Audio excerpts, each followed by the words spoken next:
We in India today pay taxes like England to get services like Somalia. इस सरकार ने इस budget से लगभग देश के हर वर्ग को निराश किया। यानी कि अगर आप साल में 10 रुपए कमा रहे हैं तो 7 से 8 महीने की जो आपकी कमाई है वो सरकार ले जाती है, मात्र 3-4 महीने की कमाई आपकी जेब में आती है।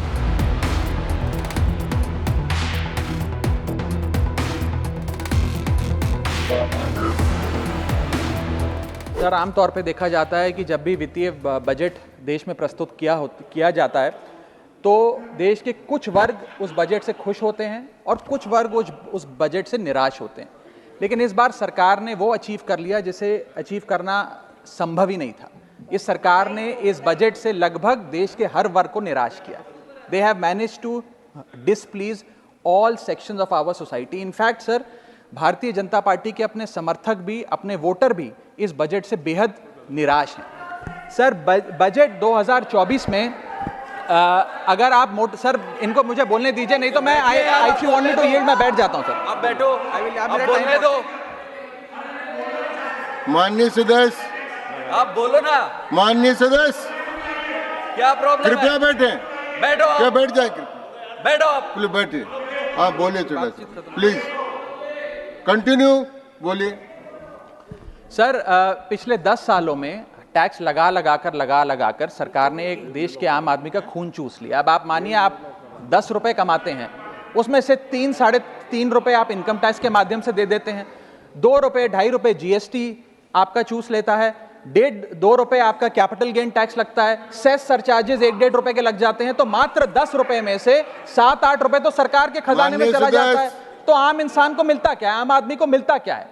और सरकार जो हमसे इतना टैक्स लेती है उसके बदले में सरकार हमें देती क्या है? कौन सी ऐसी अंतर्राष्ट्रीय सेवाएं, world class health care, education, transport सुविधाएं सरकार बदले में देशवासियों को देती है? मैं ये भी पूछना चाहता हूं। इसीलिए आज मुझे ये कहने में बिल्कुल भी गुरेज नहीं है that sir we in India today pay taxes like England to get services like Somalia.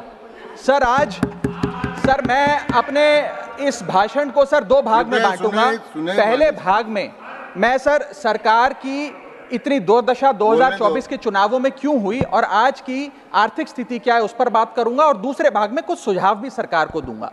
Sir, पहले 2019 में भारतीय जनता पार्टी की 303 सीटें थी। देश की जनता ने उन सीटों पर 18% जीएसटी लगाकर इनको 240 सीटों पर ला खड़ा किया।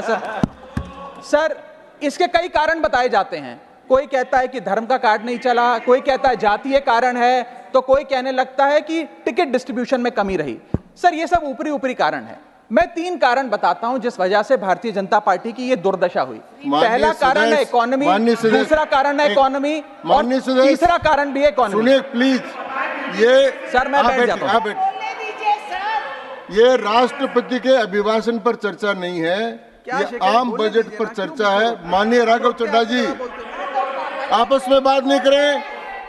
माननीय राघव चड्ढा जी, ये राष्ट्रपति के अभिभाषण पर चर्चा नहीं है, ये आम बजट पर चर्चा है। बोलिए आप। सर, बजट पे आप बोलो। आप बजट पर बोलिए, आम बजट। सर, अगर आपने मेरी पूरी बात सुनी होती तो शायद इतनी आपत्ति इन लोगों को ना होती। सर, मैं यही कहना चाह रहा हूं कि कई कारण बताए जाते हैं चुनावी हार के, लेकिन मेरे मुताबिक 3 महत्वपूर्ण कारण है। पहला कारण इकोनॉमी, दूसरा कारण इकोनॉमी, और तीसरा कारण भी इकोनॉमी। मैं इकोनॉमी की बात कर रहा हूं, चुनावों की बात नहीं कर रहा। सर पहला कारण, सर मैं बैठ जाता हूं सर, इनको चिल्लाने दीजिए, मैं बैठ जाता हूं सर। माननीय सदस्य बैठिए। जब आपका समय आए तो आप बता देना दिल्ली में कैसे आ रहे, अभी उनको बोलने दीजिए। बोलिए बंद। अभी उन्होंने बना दिया। बोलिए।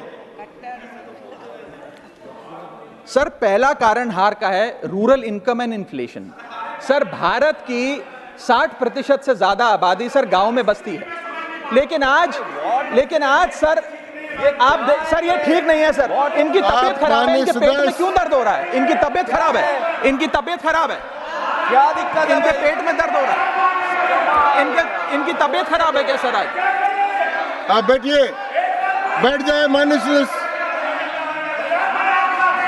कृपया बैठे, बैठ जाए। मन कृपया बैठे।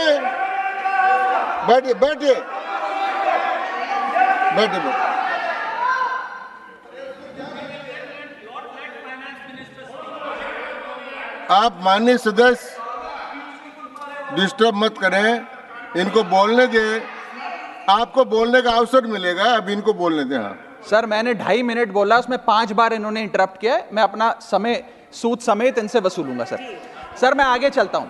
सर इस देश में सर पहला मेरा कारण था, ब्याज की आदत ठीक नहीं है sir, rural income and inflation. Sir आज rising rural inflation, rural unemployment, low crop yield, income inequality, farmer debt, high input cost, low income, no MSP और क्रॉप लॉसेस के चलते ये आलम है सर कि रूरल इनकम ग्रोथ वित्तीय वर्ष 23-24 में डेकेडल लो पे है, डेकेडल लो पे। और सर इसी के साथ साथ किसानों की आय दुगना करने का वादा था, स्वामीनाथन कमीशन के अनुसार एमएसपी देने का वादा था। वो वादे जब पूरे नहीं हुए तो आलम यह है सर कि पिछले 25 महीने लगातार रियल रूरल वेजेस डिक्लाइन पर हैं लगातार। और इसके साथ साथ यूपीए के दौरान, कांग्रेस पार्टी की सरकार के दौरान फार्म वेजेस में 8.5% का इजाफा देखा गया था। एनडीए 1 के दौरान 3% और एनडीए 2 के दौरान -0.6% का इजाफा देखा गया, यानी कि रूरल वेजेस गिरती जा रही हैं। सर मैं ऐसे साधारण भाषा में समझाता हूं सर 2014 में एक दिहाड़ी मजदूर एक दिन की अपनी दिहाड़ी से 3 केजी अरहर की दाल खरीद सकता था सर आज वही दिहाड़ी मजदूर वर्ष 2024 में एक दिन की दिहाड़ी से 1.5 केजी अरहर दाल खरीद पा रहा है, यानी कि महंगाई भी बढ़ रही है और उसकी आमदनी भी घट रही है। इसका नतीजा क्या हुआ सर? इसका नतीजा यह हुआ कि इनका वोट शेयर घटा, रूरल एरियाज में 5% भाजपा का वोट शेयर घटा, इनके खुद के यूनियन एग्रीकल्चरल मिनिस्टर चुनाव हार गए और 398 रूरल सीट्स में से 2019 में इनको 236 मिली थी, आज 398 सीट्स में से इस बार मात्र 165 सीटें मिली हैं, यानी कि रूरल इंडिया में इनको नकार दिया गया है सर दूसरा मेरा जो आज देश में आर्थिक स्थिति है जिसके कारण इनकी भी ये चुनावों में दशा हुई, उसका है फूड इन्फ्लेशन। सर थाली का बजट बिगड़ गया सर, आटा हो, दूध हो, चावल हो, दही हो, हर वस्तु पे महंगाई का आलम है, जीएसटी का आलम है और लगातार इस देश में फूड इन्फ्लेशन बढ़ता जा रहा है। 9 से 9.5% के लगभग आसपास फूड इन्फ्लेशन मंडरा रही है सर इस देश में। और मैं पूछना चाहता हूं सरकार से कि वो कमोडिटीज जिसमें हम सेल्फ सफिशिएंट थे, वो कमोडिटीज जिसमें हम एक्सपोर्ट किया करते थे, उसमें कैसे महंगाई घुस गई? और अगर वो कमोडिटीज भी महंगी हो गई हैं तो उसका फायदा किसान को क्यों नहीं मिलता? वो सारा पैसा जा कहां रहा है? ये एक बड़ा महत्वपूर्ण सवाल है सर। आटा 2014 में 21 रुपए प्रति केजी बिका करता था, आज 42 रुपए प्रति केजी हो गया है। दूध 30 रुपए प्रति लीटर के आसपास बिका करता था वर्ष 2014 में, आज 2024 में 70 रुपए प्रति लीटर बिकता है सर। देसी घी 2014 में 300 रुपए प्रति केजी पे बिका करता था, आज 2024 में 675 रुपए प्रति केजी बिकता है। अरहर की दाल 80 रुपए प्रति केजी बिका करती थी 2014 में, आज 230 रुपए प्रति केजी बिक रही है। और न जाने कितनी वस्तुओं के दाम आसमान छू रहे हैं सर। और अगर यही रफ्तार रही महंगाई की तो जितनी रफ्तार से 303 से 240 पर आए हैं, उससे तेज रफ्तार से 240 से 120 पर आएंगे सर ये लोग। Sir third reason is unemployment, यानी कि बेरोजगारी। सर इनफॉर्मल सेक्टर हो या फॉर्मल सेक्टर हो, अनऑर्गेनाइज सेक्टर हो या ऑर्गेनाइज सेक्टर हो, हर जगह अनएम्प्लॉयमेंट है। और सीएमआई की रिपोर्ट यह बताती है कि अनएम्प्लॉयमेंट दर ऑर्गेनाइज सेक्टर की इस देश में 9.2% है। अनऑर्गेनाइज सेक्टर की तो बात ही भूल जाइए, ऑर्गेनाइज सेक्टर की अनएम्प्लॉयमेंट दर 9.2% है। और हम लोग अपने देश के ह्यूमन रिसोर्सेज को किस कागार पे लाकर खड़ा कर दिया है उसका आलम देखिए सर। उत्तर प्रदेश सरकार के सचिवालय में पीएन की पोस्ट के लिए 368 नौकरियां निकली, 23 लाख लोगों ने उसके लिए आवेदन पत्र दिए। इंडियन रेलवेज के ग्रुप डी एम्प्लॉइज में 63,000 पोस्ट निकली, उसके लिए 2.5 करोड़ लोगों ने आवेदन पत्र दिए। 2.5 करोड़ ऑस्ट्रेलिया की आबादी से भी ज्यादा है sir 9,900 constable post Bihar police निकालती है, उसके लिए 11 लाख आवेदन पत्र आते हैं। और सर सारी चीजें छोड़िए, महाराष्ट्र सचिवालय के कैंटीन में 12 वेटरों को भर्ती करने के लिए जब आवेदन पत्र मांगे गए तो 7,000 लोगों ने आवेदन पत्र दिए, जिसमें कई पोस्ट ग्रेजुएट्स और ग्रेजुएट्स भी शामिल थे। सर ये बेरोजगारी का आलम है। चौथा, की सेक्टर स्टैग्नेशन। जितने की सेक्टर्स हैं इस देश में, कंस्ट्रक्शन हो, ट्रेड हो, जो इंप्लॉयमेंट क्रिएट करते हैं, उसमें एक स्टैग्नेशन आता जा रहा है और इंडस्ट्री का इन्वेस्टमेंट जिसे कहते हैं ग्रॉस फिक्स्ड कैपिटल फॉर्मेशन, वो लगातार घटती जा रही है। और मुझे बताते हुए दुख है कि न्यू प्राइवेट इन्वेस्टमेंट वित्तीय वर्ष 24-25 के पहले क्वार्टर में 25 ईयर लो पर आ खड़ी है, यानी कि निवेश नहीं कर रही है इंडस्ट्री आज भारत देश की। सर, पांचवा कारण है गिरती हुई पर कैपिटा इनकम, यानी कि प्रति व्यक्ति आय। देश के 12 राज्यों में लगातार पर कैपिटा इनकम घटी, उन 12 में से 9 राज्यों में भारतीय जनता पार्टी का वोट शेयर भी घटा। छठा कारण, decline in financial savings and rising debt burden on the Indian household, यानी कि एक औसतन भारतीय परिवार का कर्ज बढ़ता जा रहा है और उसकी सेविंग्स घटती जा रही हैं। फाइनेंशियली हम लोग फ्रेजाइल होते जा रहे हैं और ये रिजर्व बैंक ऑफ इंडिया के गवर्नर ने खुद कहा कि सेविंग्स बैंक अकाउंट खातों में से सेविंग्स गायब होती नजर आ रही हैं। हमारा net financial savings to GDP ratio वो घट रहा है, हाउस होल्ड सेविंग्स वो घट रही हैं और लगातार सेविंग्स में डिक्लाइन देखा गया। और मैं सिर्फ बुराई नहीं करना चाहता, मैं सुझाव भी देना चाहता हूं। मैं आने वाले अपने भाषण के भाग में 8-10 महत्वपूर्ण सुझाव भी सरकार के लिए लाया हूं। देश हित में, देश की अर्थव्यवस्था के हित में सुझाव देना चाहता हूं। पहला सुझाव, index minimum wages with inflation, यानी कि न्यूनतम मजदूरी आय को बढ़ती महंगाई के साथ जोड़िए। Ma'am, inflation erodes purchasing power. Inflation वो महंगाई वो दीमक है जो आपकी परचेजिंग पावर, आपकी संपत्ति को खा जाती है। इसीलिए आज मैं कहना चाहता हूं कि जैसे बेल्जियम जैसे देशों ने ऑटोमेटिक इंडेक्सेशन ऑफ वेजेस लागू किया है, उसी प्रकार हमारे देश में भी मिनिमम वेजेस की ऑटोमेटिक इंडेक्सेशन होनी चाहिए। और यहां मैं ये बताना चाहूंगा कि मेरे नेता अरविंद केजरीवाल जी ने, हमारी आम आदमी पार्टी की सरकार ने देश में सबसे ज्यादा मिनिमम वेजेस दिल्ली में देने का काम किया। दूसरा मेरा महत्वपूर्ण सुझाव, rework the agricultural pricing formula, यानी कि जब किसान खुले बाजार में अपनी फसल बेचने जाता है मैम, तो वहां पर एक मिनिमम रिजर्व प्राइस होना चाहिए, यानी कि उस प्राइस के नीचे किसान की कमाई नहीं होगी, किसान को उस रेखा के नीचे का दाम नहीं मिलेगा। इससे प्राइस वोलेटिलिटी से किसान बचेगा, इकोनॉमिक सिक्योरिटी किसान को मिलेगी और प्रोडक्शन में कंटिन्यूटी रहेगी। मेरा तीसरा सुझाव, legal guarantee to MSP in accordance with Swaminathan commission report. Swaminathan commission report की बात सुनते सुनते कि हम लागू करेंगे, मेरे भी बाल पक गए हैं, लेकिन आज तक लागू नहीं हुआ। मैं अनुरोध करूंगा सरकार से कि उस लीगल गारंटी को देश के किसान को सौंपे। चौथा और बहुत महत्वपूर्ण, हाथ जोड़कर विनती करना चाहूंगा, restore indexation on long term capital gain. Ma'am, पूरे दुनिया में इन्वेस्टर्स को इन्वेस्टमेंट्स करने के लिए प्रमोट करने के लिए इंसेंटिवाइज किया जाता है। इस देश में इंडेक्सेशन हटाकर हम इन्वेस्टर क्लास को डिसइंसेंटिवाइज कर रहे हैं इन्वेस्ट करने के लिए। इंडेक्सेशन हटाना टैक्स लगाना नहीं है, इन्वेस्टर्स को पीनलाइज करने जैसा है। मैडम, मैं बताना चाहता हूं, inflation ravages the value of money. पैसे को खा जाता है इन्फ्लेशन, इसीलिए हम कॉस्ट ऑफ एक्विजिशन को इंडेक्स कर कैपिटल गेन टैक्स की कैलकुलेशन करते हैं। और जो लोग खुश हैं आज कि कैपिटल गेन टैक्स को 20% से घटाकर 12.5 कर दिया है, उनके लिए मैं एक उदाहरण लाया हूं। इस उदाहरण के माध्यम से हम समझ जाएंगे कि कैसे इंडेक्सेशन हटाना इस देश के इन्वेस्टर को एक बहुत बड़ी उसकी जेब पे डाका डालने जैसा है। मैडम, फर्ज करिए कि 2001 में आपने 1 करोड़ रुपए का एक मकान खरीदा।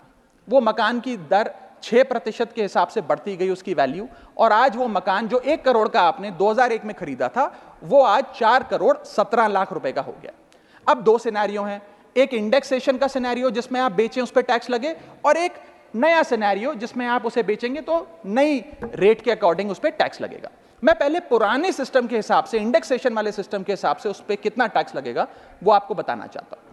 आज वो मकान जो आपने वर्ष 2001 में 1 करोड़ का खरीदा था, वो आप 4 करोड़ 17 लाख रुपए का बेचती हैं, तो आपकी सेल प्राइस 4 करोड़ 17 लाख, लेकिन आपकी purchase price, inflation adjusted indexed purchase price 1 crore नहीं, लगभग 3 करोड़ 60 लाख के आसपास आती है।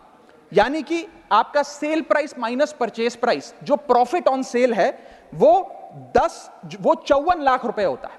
उस 54 लाख रुपए पर 20% के अकॉर्डिंग आप पे टैक्स लगता है। यानी कि इंडेक्सेशन वाले फॉर्मूले से आपको कुल टैक्स 10,80,000 रुपए देना पड़ता है। मैं राउंड ऑफ करके 11 लाख रुपए कहता हूं। लेकिन जो नई व्यवस्था है जिसमें इंडेक्सेशन आपसे छीन लिया गया है, उसमें sale price 4 crore 17 lakh, cost price 1 crore, मुनाफा 3 करोड़ 17 लाख, उस पर 12.5% टैक्स, यानी कि टैक्स कुल मिलाकर आपका बनता है 39,62,000। यानी कि नई व्यवस्था में वही 1 करोड़ का मकान अगर आप बेचेंगे आज 4 करोड़ 17 लाख का, तो आपको लगभग 40 लाख रुपए टैक्स देना पड़ेगा, और पुरानी व्यवस्था में आपको मात्र 11 लाख रुपए टैक्स देना पड़ेगा। यानी कि 40 माइनस 11 लगभग 29 लाख रुपए का एडिशनल टैक्स आपको देना पड़ेगा मात्र 1 करोड़ रुपए के प्लॉट की सेल पर। यह है इंडेक्सेशन का खेल। इसीलिए indexation long term capital investments के लिए अति आवश्यक है। मैं सरकार से अनुरोध करूंगा कि उसे ना हटाएं, और आज मैं इस सदन में भविष्यवाणी करता हूं, अगर आपने इंडेक्सेशन वापस लागू नहीं किया तो 3 चीजें होने जा रही हैं इस देश में। पहला, रियल एस्टेट में इन्वेस्टमेंट गिरने वाली है और लोग अपना ड्रीम होम कभी नहीं खरीद पाएंगे। दूसरा, अंडर वैल्यूएशन होगी प्रॉपर्टी डील्स की, सब लोग सर्कल रेट पे प्रॉपर्टी खरीदेंगे बेचेंगे, कोई असल कीमत नहीं बताएगा। और थर्ड थिंग जो इस देश में होने जा रही है, रियल एस्टेट सेक्टर में भारी तादाद में ब्लैक मनी आने जा रहा है अगर आपने ये इंडेक्सेशन का फैसला वापस नहीं लिया। मेरा 5वां सुझाव सरकार को, फाइनेंशियल सेविंग्स को इंसेंटिवाइज करिए। डेट में, इक्विटी में, म्यूचुअल फंड्स में, बैंक डिपॉजिट्स में, फाइनेंशियल इन्वेस्टमेंट्स, और खास करके जो 24 से 36 महीने से अधिक लोग अपनी इन्वेस्टमेंट रखते हैं उन्हें इंसेंटिवाइज करिए, टैक्स मत करिए, पीनलाइज मत करिए। और मैं कहूंगा आने वाले समय में आपको लॉन्ग टर्म कैपिटल गेन पे टैक्स अबॉलिश करने के लिए भी सोचना चाहिए, ना कि उसे सिर्फ कम करना चाहिए। छठा मेरा सुझाव, review, revise and simplify GST. GST जिसे गहरा संकट टैक्स या गब्बर सिंह टैक्स के नाम से आज देशवासी जानते हैं, रोटी हो, कपड़ा हो, मकान हो, हर चीज पे जीएसटी लगा लगाकर हमने इस देश के इन्फ्लेशन पर भी जीएसटी लगा दिया, सारी चीजें महंगी हो गई। मेरा सुझाव है सरकार से कि इस जीएसटी के पूरे फ्रेमवर्क को कॉम्प्रिहेंसिवली स्टडी कर रिवाइज करिए। एक्सपोर्ट ओरिएंटेड सेक्टर्स में जीएसटी कम करिए ताकि हम ग्लोबली कंपेटिटिव बन सकें। एसएमई सेक्टर जो नौकरियां देता है, छोटे उद्योग हैं, उसमें जीएसटी कम करिए। और एसेंशियल कमोडिटीज, दूध, दही, चावल, रोटी, चावल, आटा, उस पर कम से कम जीएसटी विड्रॉ करिए। मेरा 7वां मेरा सुझाव, give more to states. India is a union of states. States की जेब में थोड़ा पैसा डालिए। कोलिशन पॉलिटिक्स के कंपल्शन हम समझते हैं कि आपको बिहार को, आंध्र प्रदेश को ज्यादा पैसा देना था, लेकिन उन राज्यों ने जिन्होंने आपको भरपूर वोट दिया, गुजरात ने, दिल्ली ने, मध्य प्रदेश ने, उड़ीसा ने, झारखंड ने, छत्तीसगढ़ ने, जिन लोगों ने अपने राज्यों की लगभग सारी सीटें आपकी झोली में डाल दी, उनसे क्या गलती हुई? उन राज्यों को आपने दिया एक एक झुंझुना और बाकी 2 राज्यों को पे सब कुछ लौटा दिया। तो ये डिस्क्रिमिनेटरी फेडरलिज्म नहीं होना चाहिए, कोऑपरेटिव फेडरलिज्म होना चाहिए। ये गुहार में लगाना चाहूंगा। और इस सरकार को एक बुरी आदत है सेस और सरचार्ज लगाकर पैसा वसूलने की। सेस और सरचार्ज वो टैक्स है सरकार का जिसे उन्हें राज्यों के साथ बांटना नहीं पड़ता, वो डिविजिबल पूल में नहीं जाता। इसीलिए सरकार सेस और सरचार्ज लगा लगाकर आम आदमी से पैसा वसूलती है। मैडम, अगर केंद्र सरकार 100 रुपए कमाती है तो उसमें से 18 रुपए सेस और सरचार्ज के जरिए कमाती है, यानी कि मात्र 82 रुपए, 100 में से 18 हटा दीजिए, 82 रुपए डिविजिबल पूल में जाता है जो राज्यों में बांटा जाता है। 18 रुपए सीधा सरकार की जेब में जाता है। मैं अनुरोध करूंगा कि सेस और सरचार्ज की या तो इस प्रथा को बंद करें या वो भी डिविजिबल पूल में डालकर स्टेट्स के साथ बांटे। मेरा 8वां सुझाव, जीएसटी कॉम्पनसेशन जो राज्यों के लिए बंद कर दिया गया है उसे कम से कम 5 साल और दीजिए। कई ऐसे राज्य हैं, तमिलनाडु है, महाराष्ट्र है, पंजाब है, गुजरात है, जिनकी अर्थव्यवस्था आज जीएसटी कॉम्पनसेशन के पैरों पे खड़ी हुई है, जो आज हमारे बजट का 10 से 15% हिस्सा इनकम का जीएसटी कॉम्पनसेशन से आता है। मैं अनुरोध करना चाहूंगा सरकार से कि कम 5 साल और जीएसटी कॉम्पनसेशन देकर इन राज्य सरकारों की मदद की जाए। और अंत में बस मैं यही अपनी बात बोलकर खत्म करूंगा मैडम, कि इस बजट ने टैक्स बढ़ा बढ़ाकर इस देश के आम आदमी के खून चूसने का काम किया। मैं अनुरोध करूंगा कि डायरेक्ट टैक्स हो या इनडायरेक्ट टैक्स हो, इस पूरी व्यवस्था पे एक बार फिर से गौर फरमाया जाए। जो मैंने शुरुआत में कहा था उसे दोहराऊंगा, हम 10 रुपए अगर कमाते हैं तो उस पे 3-3.5 रुपए इनकम टैक्स लगता है, उस पे 2 से 2.5 रुपए जीएसटी खा जाता है, 1.5 रुपए का कैपिटल गेन टैक्स लगता है, आधे पैसे का सरचार्ज और सेस लगता है, यानी कि 10 रुपए में से 6 से 7 रुपए सरकार की जेब में चले जाते हैं। यानी कि अगर आप साल में 10 रुपए कमा रहे हैं तो 7 से 8 महीने की जो आपकी कमाई है वो सरकार ले जाती है, मात्र 3-4 महीने की कमाई आपकी जेब में आती है और उस पर भी अन्य प्रकार के टैक्स लगते हैं। और उसके बदले में हमें कोई सुविधाएं नहीं मिलती है, ना ट्रांसपोर्ट, ना हेल्थ केयर, ना कोई इंफ्रास्ट्रक्चर, कोई ऐसे जैसे और बड़े बड़े विकसित देशों में, United states of America, United kingdom, European countries में जो हाई टैक्स रिजीम्स मानी जाती हैं, उनमें नागरिकों को सुविधा दी जाती है, लेकिन उसके बदले में दिल्ली में, हिंदुस्तान में, देश भर में कोई ऐसी सुविधा केंद्र सरकार नहीं देती है। इसीलिए यह कहा जाता है that we impose taxes like the Europeans do to get services like sub Saharan countries. मैं अनुरोध करूंगा सरकार से कि इस टैक्स फ्रेमवर्क को, डायरेक्ट हो या इनडायरेक्ट टैक्स हो, उसका भी एक कॉम्प्रिहेंसिव रिव्यू करें। बहुत बहुत शुक्रिया।